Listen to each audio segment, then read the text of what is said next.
Your organisation runs training courses for your staff and customers. Only problem is it's time-consuming, inconvenient and costly. Take a leaf out of our book. The School of Hard Knock Knocks uses the online training platform by YZ, and our team and customers love it. It's simple to use, supports every media format, audio, video, text, and looks great on desktops, tablets and mobiles. And for a limited time, quote SHKK when you arrange a demo and get 10% off your first year's plan. YZ helps us deliver comedy courses around the world. Imagine what it could do for your organisation. YZ, that's WYZED.com. YZ, online learning made simple. You're listening to the School of Hard Knock Knocks podcast with me, Maury Morgan.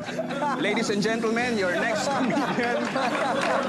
Shouldn't drink on an empty head, you know that, don't you? That is the shittiest heckle I have ever heard in my life. Everyone in this room is now dumber for having listened to it. What's a bucket list? You have dangerously underprepared yourself for the shit that is about to get real. Sydney-based Seizure Kaiser is not afraid to broach edgy topics in his comedy, and performing stand-up is only one of his talents. He's also a comedy producer and promoter. In this School of Hard Knock Knocks podcast episode, Seizure Kaiser and I discuss the difference between racist jokes and jokes about racism, performing comedy well outside political correctness, and forgetting the haters. Yeah, we discuss the politics of comedy. And if that hasn't scared you off and you're interested in trying stand-up comedy, then the exciting news is that we have courses in Adelaide, Melbourne and Sydney. Get coached in February and March by Julia Wilson, Julia Clark and Steve Hughes. Just log on to www.schoolofhardknockknocks.com for the upcoming dates. And now, here's stand-up comedian, promoter and producer, Seizure Kaiser. I don't get it. Like, everyone's so self-involved right now. Everyone's so self-involved. We can't rise up anyway because everyone's binge watching TV. We got Netflix now. There's no time for a revolution. 13 Reasons Why Season 2 just started. Who's going to rise up against? And everyone's like, oh, binge watching, that's a real epidemic. Binge watching is an epidemic? How's it an epidemic? I don't get it. Because I remember when I was younger, we had binge drugs and binge drinking, right? That were problems, right? But, like, I remember a guy, when I was growing up, he was like, man, I fucking did 50 nangs last night, cunt, yeah. Now it's like, I just fucking did 2 seasons of Stranger Things, son of a bitch, yeah. Like, that is not an addiction. No way at all. It's not like, you know, if the Wi-Fi drops out, they're hanging out in front of libraries going, oh, fucking come on, buffer faster, buffer faster. It's not like they're like sending messages to friends they haven't spoken to 5 years going, oh, hey, Steve, how you doing? Oh, fucking Jeremy just messaged me. Oh, I haven't heard from him in a while. What are you after? How's your Wi-Fi? Why do you want to know? Like see, no one's going around when their Wi-Fi drops out screaming out, hey, has anyone got Gilmore Girls Season 2 on DVD? I'll suck your dick, seriously. No one does that. Gilmore Girls is a good show, though. Good afternoon, Seizure. How you doing, mate? Hey, Maury. How you doing? I'm doing well. You? Yeah, I'm doing well. You're in Sydney. I'm in Melbourne. Yes. Awesome. So we don't get to... I honestly have not interviewed enough Sydney comedians, so thank you very much for your time. Oh, no problem. Yeah, we often see Australian comedy is one gigantic family, but in my experience, it may be like distant cousins, where a lot of the Sydney comedians aren't known by the Melbourne and Melbourne vice versa, and Adelaide again. Yeah. Yeah. And only during festival time, it's like that weird reunion where like, yeah, I kind of know you. Yeah, absolutely. Only during festivals, for example, when you step on each other's territory and it's, you look each other up and down. Are you a friend or foe, perhaps? Yeah, and then the old foes become friends because you both have the same common enemy. Ah, there you go. Awesome. Yeah. Well, that's interesting. We might go a little bit, scratch that itch there. But let's learn a little bit more about yourself. Seizure Kaiser, or Kaiser, I should say, which is the German word for emperor. I believe you gave yourself this name. Is that right? Yeah, I legally changed my name at 23. Basically, I used to be DJ at a heavy metal nightclub, and I one night held the strobe light down too long, and 3 people had epileptic fits. Epileptic fits. Someone started calling me Seizure Guy. Seizure Guy and Kaiser, was that a name that you were born with, or you just gone? Well, Kaiser is a clue to my original name, so I'm just going to leave it at that. Just leave it at that. Awesome. So you are an Arab Israeli. Correct. Were you born in Australia, or did you come over as a young kid? No, I was born in Australia. My parents are both Arab Israelites. Yeah, right. You don't hear those two words often, but Israel's full of different religions, isn't it? So there's Christians, there's of course Jews and exactly. Arabs there. Yeah. Well, we're part from a sect that is it's like near Haifa, which I guess would be like the left wing kind of Israel. Right. So they accept Arabs over there, but it's all weird. To be honest, I'm glad that I'm here. Yeah. Fair enough. So, quite conflicting, and now you've got the name Kaiser to add an extra little level of difficulty and edginess. You've got an old German word from World War One. So I like it. Yeah, thank you. Edgy. And edgy comedy is your thing. I've been Googling you and watching some videos and talking to people, and you're not afraid to go down paths that are a bit off colour at times. I'm going to name drop a couple of sort of themes that you've got, sort of abortion, you've got racism. Well, just to clarify, I don't actually have any jokes about abortion. I don't actually touch that subject, but others I do. Yeah. I might be reading into your jokes a bit more than others, perhaps. Maybe when I first started, but I don't remember any joke like that. I think it was a video, actually, I saw of you with a baby in a glass jar on a swing. No. That was a show about how I had bowel cancer, and that was my cancer in the jar. That was your intestines. Yes. The show was called Gutless. Gutless, and that makes sense. I apologise. Now, had I seen Gutless, perhaps I think that's right. At the end of it, there is a little video sort of Gutless thing. I couldn't tell what was in there. I just assumed it was a dead baby. But, they do say that dark humour and intelligence are directly related. So I think we're both good here. Well, the reason I do the whole dark humour thing is because, my whole life, everyone's been telling me I can't do that, I can't do this. And it's not because I want to shock people. You did say I do jokes about racism, which is correct, but I don't do racist jokes. There's two different things. No, you don't. Yeah. You don't. No, it's correct. No, that's absolutely right. Yeah, but some people misconstrue that and think, oh, no, he does jokes about racism, so he must be racist. I'm like, no, you're an idiot. And I don't play for idiots. I play for people who that's right. want to, who want to joke at things they shouldn't joke about. I mean, want to laugh at jokes they wouldn't want to laugh. I say. Yeah. You know what I'm trying to say? Well, Steve Hughes, I get it 100%. No, Steve Hughes is a good example. I mean, he is not a racist, yet racism is part of much of his spiel, his jokes. So, right. Yeah. No, I think the one it's good. thing I was taught by, because I started doing a lot of shock humor early in my career, but I couldn't figure out why it wasn't transcending. It'll get the laugh, but never go further than what it should. And it was only until I started, I became friends with Jim Jeffries, and he told me that if you want to do shock humor, you have to bring the audience back to your side and not just keep pushing the envelope.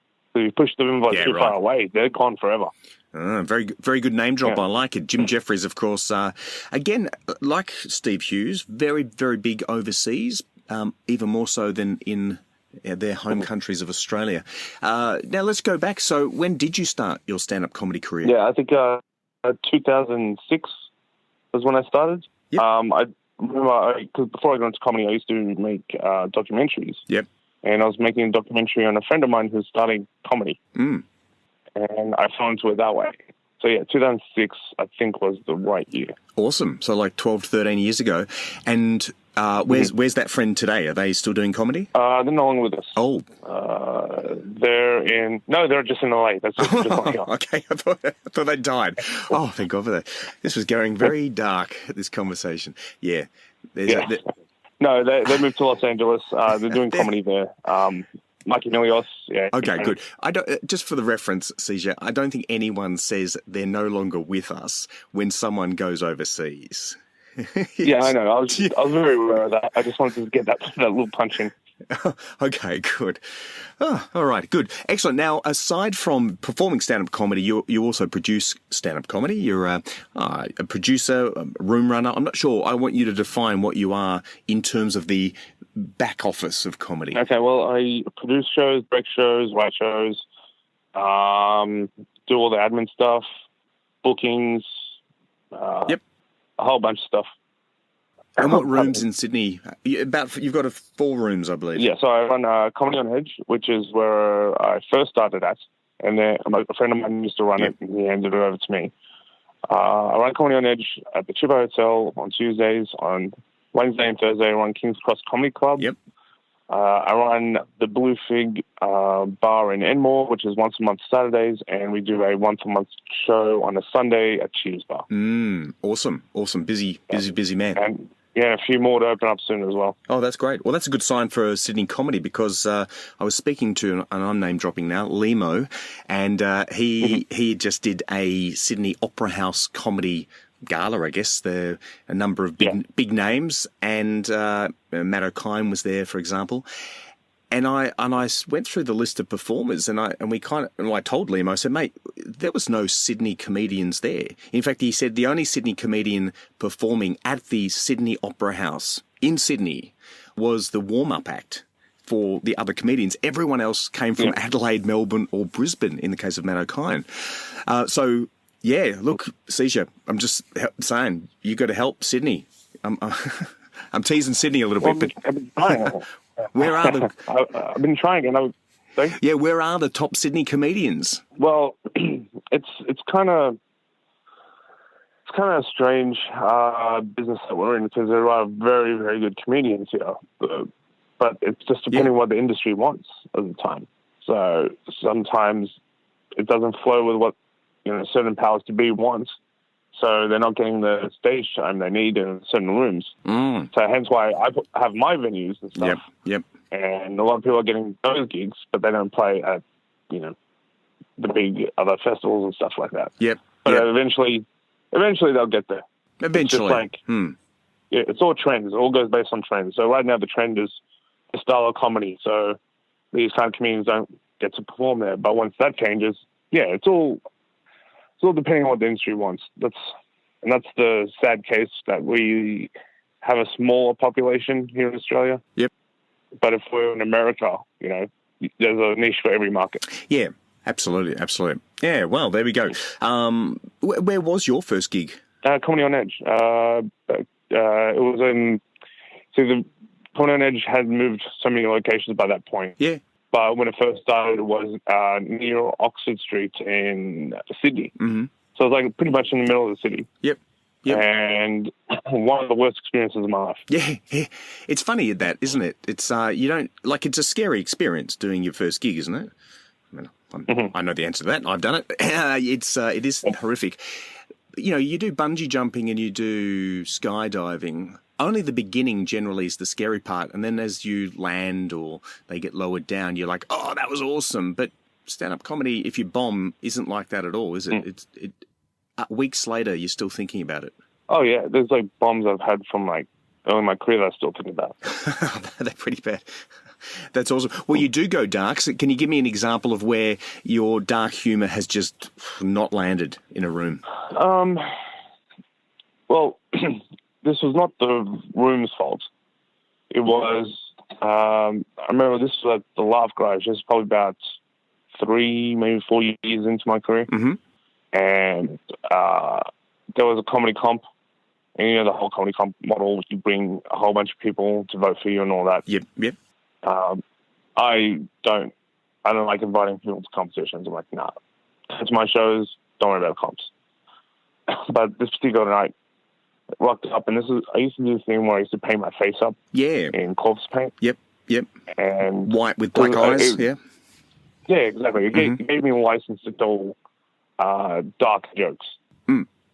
Yeah, I like it. Kind of like Kiss, the facial paint of the band Kiss. I would say more insane clown posse, but sure, whatever. Okay.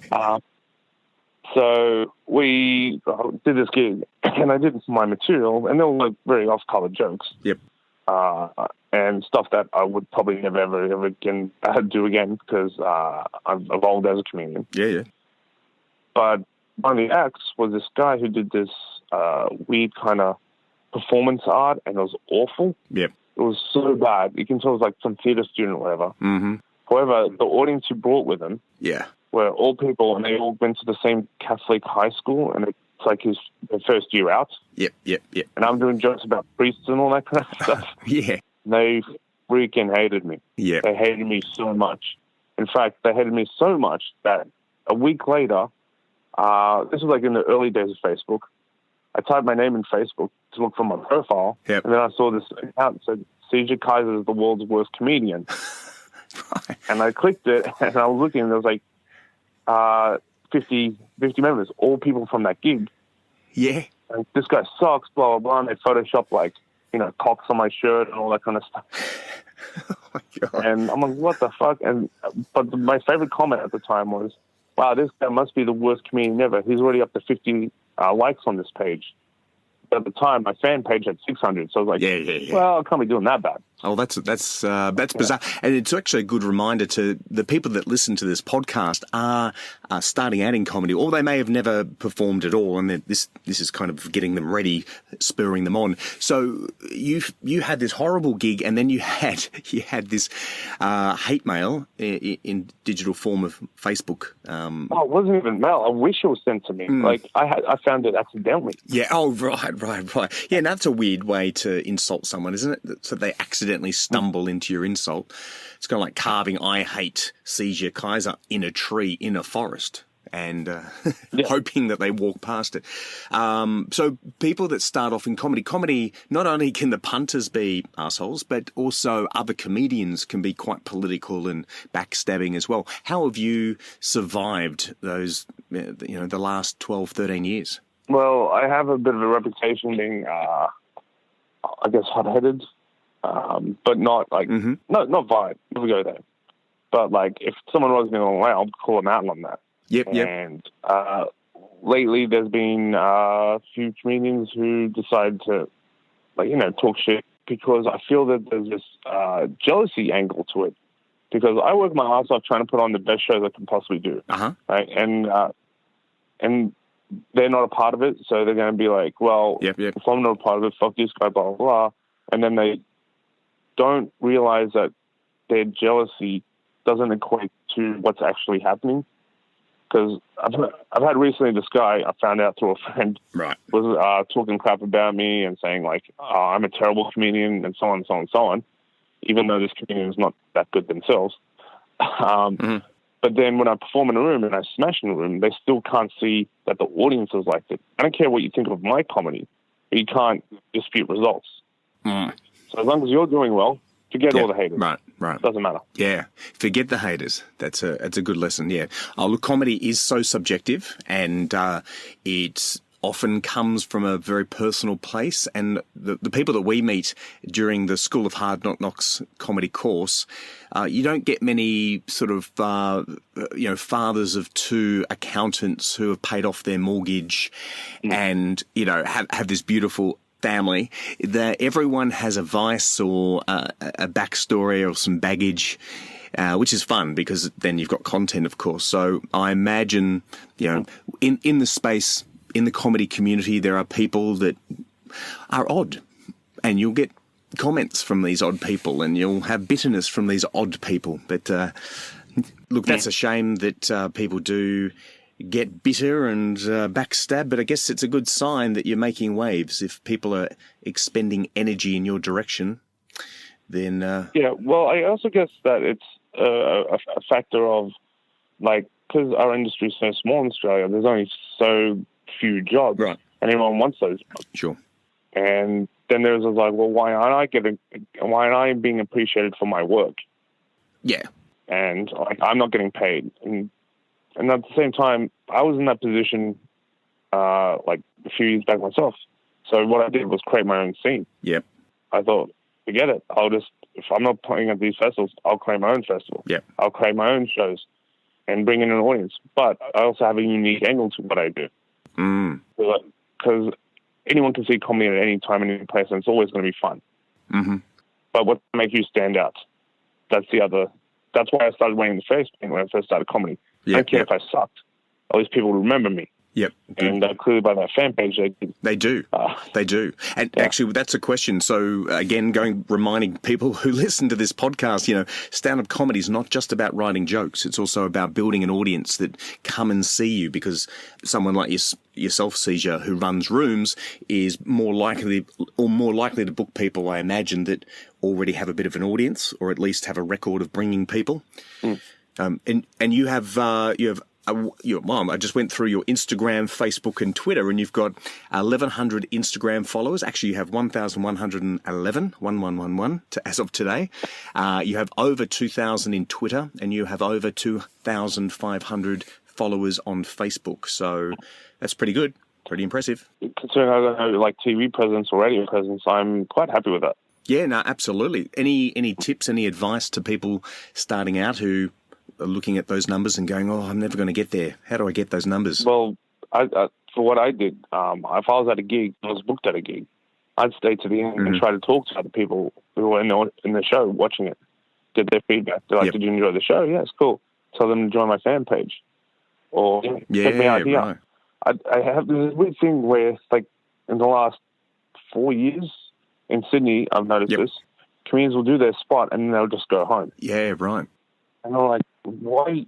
Don't you want to learn the craft? Don't you want to see who the headliner is and see what they do so you can learn from them? Yep. It's like they're all too involved in their own little world that it's like, no wonder you're not growing. This is why you're bitter. This is why you're not getting ahead. Yeah. Well, that's interesting, because I went to Sydney to do, I guess, a recce, you could call it, of the Sydney comedy market, just to get a better understanding of who's out there. And I went to a number of open mic rooms, one in particular just off George Street, upstairs, three Sweeney's. Yeah, I went to Sweeney's, and I think it had a lot of comedians. There was about 20 or so.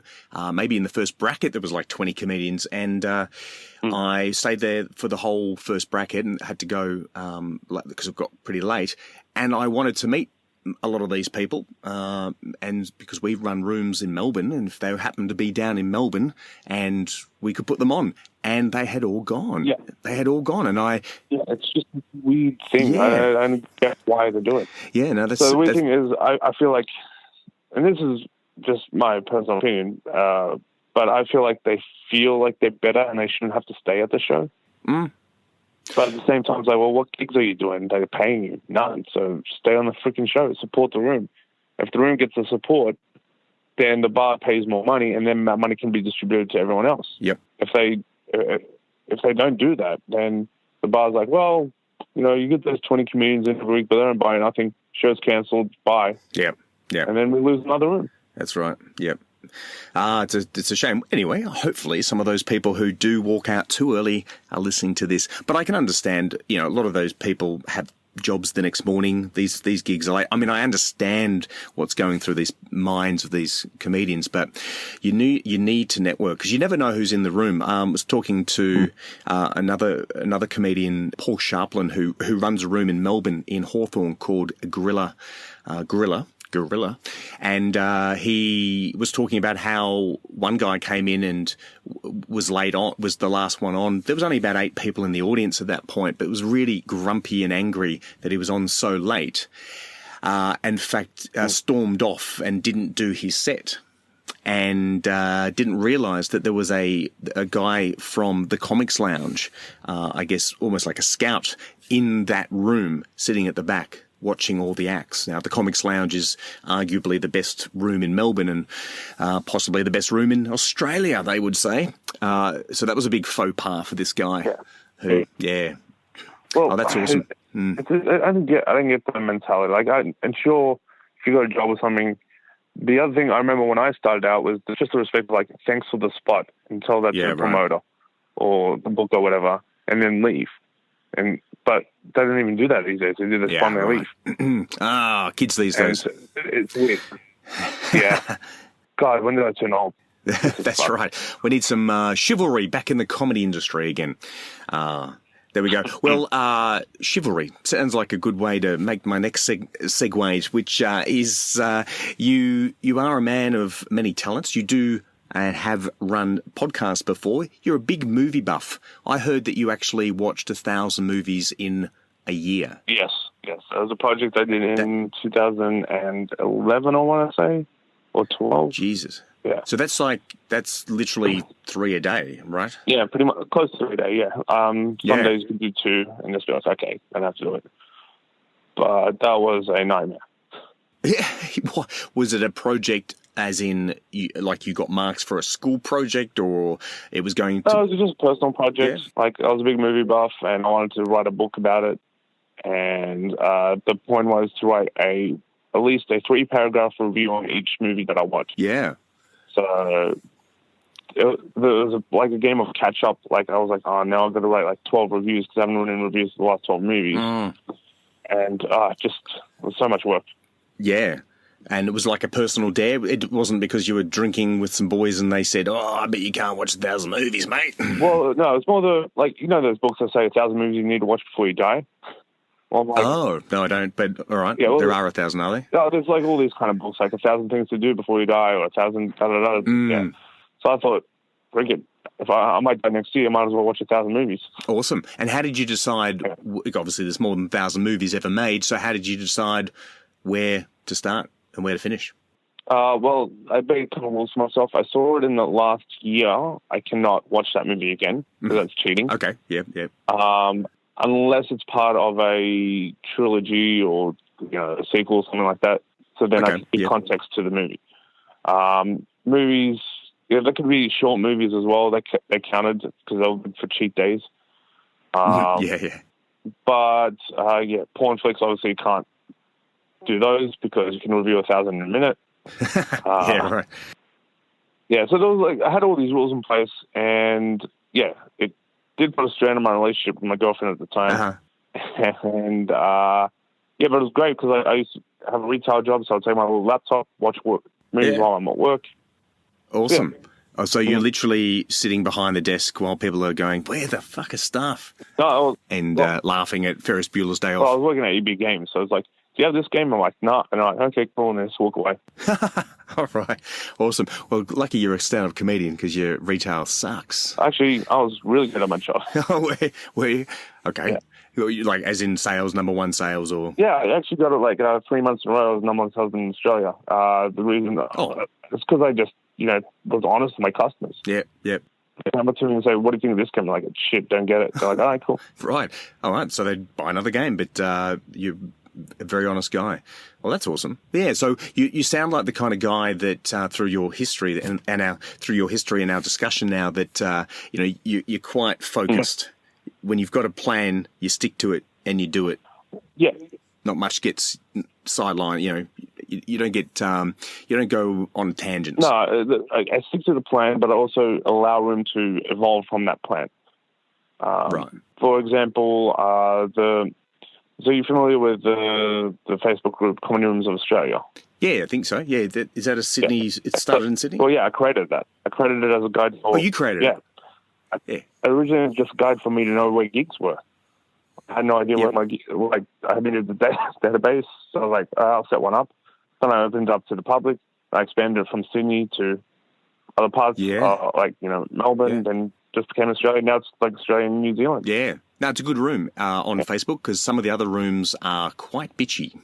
A lot of negativity in some of those. Yeah. So that's one of the rooms I am a member of. So this one I keep it as just industry news, industry related stuff. Yep. No bitchiness and no advertising because I want this to be the graveyard of ads. Yeah. That sucks too. So if everyone puts like a comedy, their comedy show on, but I live in Sydney and that person's putting a show on Perth, I'm like, well, why would I give a shit? Absolutely.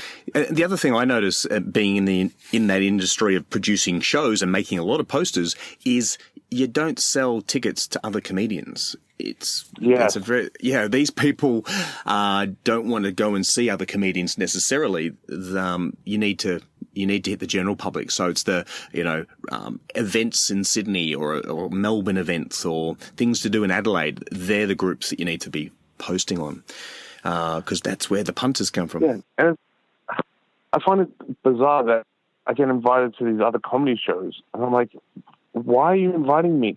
invite people. Yeah, again, it's... Because one, I'm not buying a ticket, and two, I'm probably not going to show up because I've got to give myself that. Yeah, that's right. That's right. I think it's just laziness, and it's good that you're highlighting that. So if you're listening to this podcast, keep your posters off the rooms that are actually for comedians, because they're not going to go see you. And if they do go see you, they're not going to buy a ticket. They're going to expect to come in for free. And that's cool. Sometimes you need to fill an audience out, and if they want to see you, sure. Every city helps. But if you are selling tickets, the priority should be the audience, not the comedians. Absolutely. Well, that's a good segue now to... This is the time of year where I think we're in the middle of Perth Fringe at the moment. Adelaide's about to start. Melbourne's just around the corner. And, of course, Sydney has its own comedy festival as well. What have you got lined up? Are you doing any Adelaide, Melbourne shows? Well, I'm going down to Adelaide for the last week of Feb and first week of March just to do spots. No particular shows. Yep. Just, need a little holiday with a lot of stress of producing a show. Yeah. Sydney, funnily enough, I am producing Shane Hunter for the Comedy Festival. Awesome.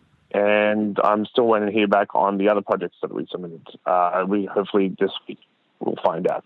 Awesome. Otherwise, I'll be running Sydney Fringe. I'll be running a whole bunch of events for that.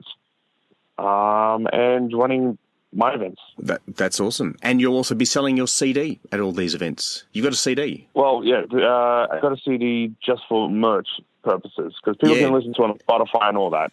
Oh, okay. Trigger word happy. Yep, volume 1. Awesome. Sounds good. I don't know of anyone else who's still producing CDs, but you've gone, yep, still going to do it. Well, you could do it on a USB stick or something. The problem by doing that is that you have people they'll buy it and they'll probably share it with their friends because it's so easy to rip off. Yeah. But if you've got a CD, people just rip it on the computer and they can do whatever. And you still give them a download voucher anyway, so they can still download it on their iTunes or whatever the hell they're using. So the CD is just more like people want a physical thing for merchandise. And they're like, oh, this is nice. Yeah. I'd like to have this part of my collection. Awesome. How many did you make? I only made 500 just for the first one. And if it sells, then I'll make more. But I like the idea of a limited one. Yeah. Yeah, that's right. Oh, that's cool. And did you record at one particular show? Yeah. Or is it a combination of different shows? No, at the Sydney Comedy Festival last year. Did the show there. Recorded it over 3 nights. Yep. And we picked the best night and went from there. Awesome. That's good. And again, a very good piece of advice for those starting out in comedy. Obviously, you've got to get a few, maybe a few months to years on your resume of comedy before you start producing your own or expect to sell your own CD. You can produce as many CDs as you want. Will you sell it? That's the question. Yeah. Awesome. So Sydney is coming up, and as you said, you're going to be in Adelaide. That's awesome too. We'll have to bump into each other. We've got Adelaide comedy courses in March. Actually, I'll be in Adelaide for March. For the Fringe Festival, we've got the School of Hard Knocks does a best of show where we take the best comedians from our graduates and then we put them in either the Melbourne International Comedy Festival or Adelaide Fringe.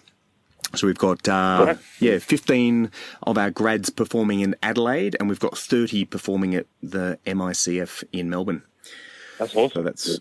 Yeah, we definitely have to bump into each other and talk business because there's unfortunately a lot of comedians who don't understand that it is called show business. Business, yes. But someone else knows that phrase too. Yeah. There's very few, and that's why the struggling artist is a thing because of that problem. Yeah. Well, that's awesome, man. And if people want to book you privately or contact you to help run another room or whatever, for whatever reason, how can they get in contact with Seizure Kaiser? Well, I just say put them towards my social media, which is if you look up I am Seizure, that's my tag on nearly every platform. Otherwise, just email me, there's a link on my Facebook. You can find that. Yeah. Or the business contact is we direct them to Comedy on Edge on Facebook. Comedy on Edge. Awesome. I think can't imagine too many people around the world would use the word Kaiser and seizure in a sentence. So I think funny enough. Oh, there is one? Funny enough. Well, because there's a drug called Kaiser Permanente. It's a drug company. Oh, right. And Okay. they specialize in seizure medication. And that was by accident, or you did that? Well, because I set up like years ago Google Alerts. So if Seizure Kaiser comes up on Google or something, I'll get a reminder email. Right. And I keep getting these emails from these drug companies. Yeah. Like, this is not what I want. That's funny. There you go. Coincidental, obviously, not some grand plan master thing to be bought out by a pharmaceutical. Yeah. Actually, that'll be great if I retire like that. Yeah, awesome. Well, fantastic, Seizure Kaiser. Awesome little chat here today, and I love meeting new comedians also around Australia. And I'll be in Sydney myself on February the 3rd to the 7th, because we've got a stand-up comedy school course in Sydney with Julia Wilson and Evan Hocking, who are running the course for 5 days, 5 intensive days. We've actually only got 2 tickets left, so it's pretty popular. Well, that's great. Hopefully those acts will end up performing on my own. Yeah, absolutely. Yeah, I hope so. I hope some of them do that. Well, Seizure, thanks very much for your time. Have a great rest of the week. I look forward to bumping into you either in Sydney or Adelaide soon. I'll see you soon and we'll have a coffee. Absolutely.